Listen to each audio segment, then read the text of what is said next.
3 and 6, and now a lot of them are going to lane 12 because we're moving over to these two types of conditions.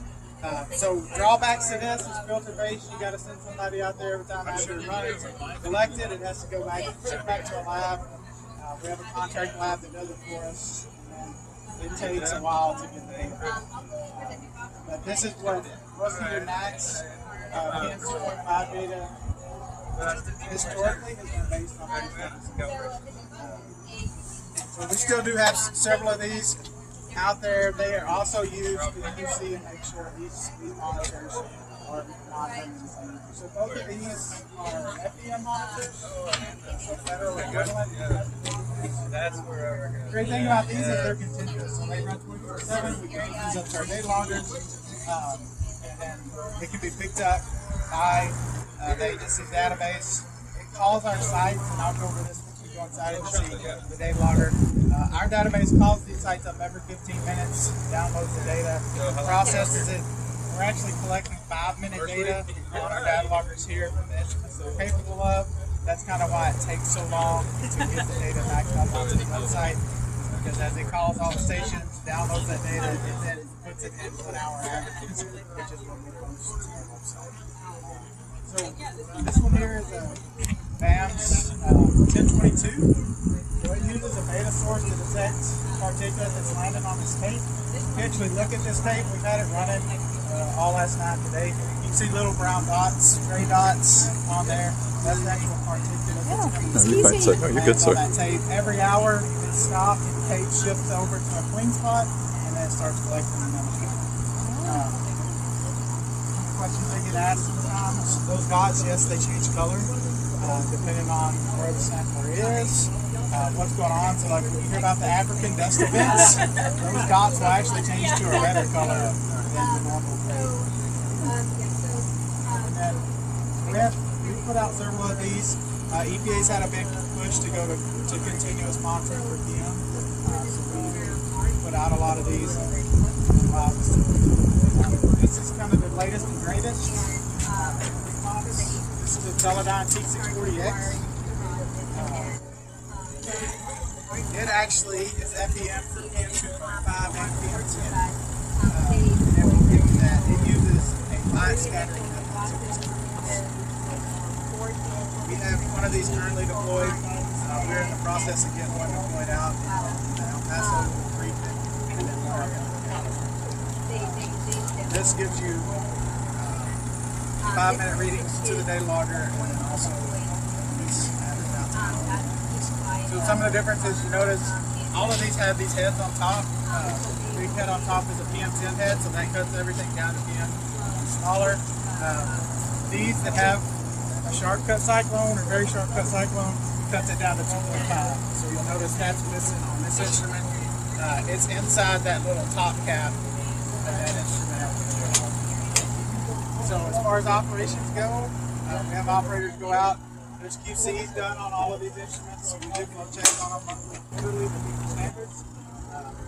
That's some of the costs, like stuff we mentioned in our presentation, why stationary monitoring gets so expensive.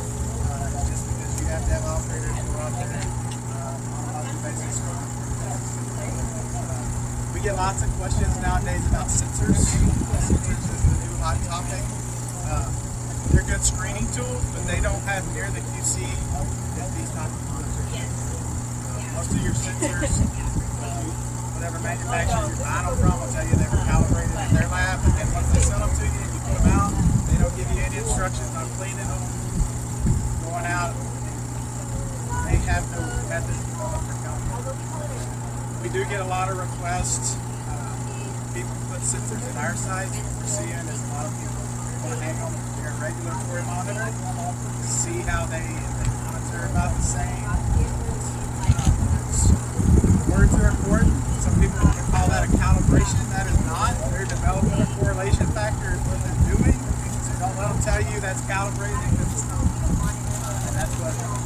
And they're trying to sell a product, so that's what they tell folks. But what we've seen, we've done some studies with some of them, some of the more well-known ones around here. What we see a lot of times is in the beginning, they monitor very close to what these do, and then the longer they're out, the more before they start separating. So these are primarily the PM samplers we run. We do run some filter-based PM10, which is if you've been around sites long. It's got the big round head on it. It kind of looks like a spaceship. We have some of those. It's filter-based, but like I said, we are moving towards these because it's all continuous. Basically, the heads on every one of those is identical. Yes, sir. That. So they're referred to as omnidirectional. So no matter which way the wind's blowing, it can draw in air from all directions. Yeah, so the air actually goes in between those two deals and it comes down.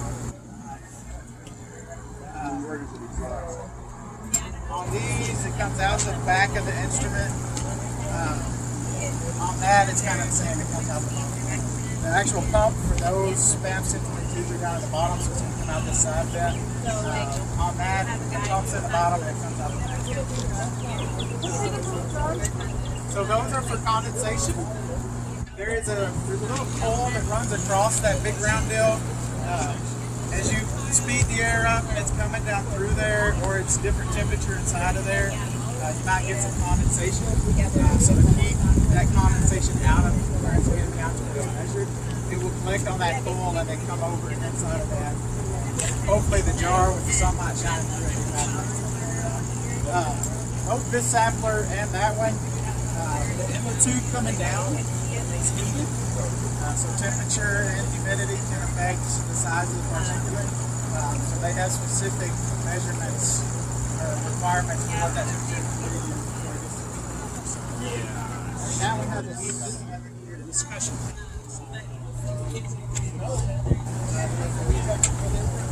Feel that, you feel it's actually pretty good. Depending on what the humidity is outside, sometimes the heaters may be on, sometimes they may not. So I think on these, most of the time it's around 37%. So you want that humidity to be the same across all your samples.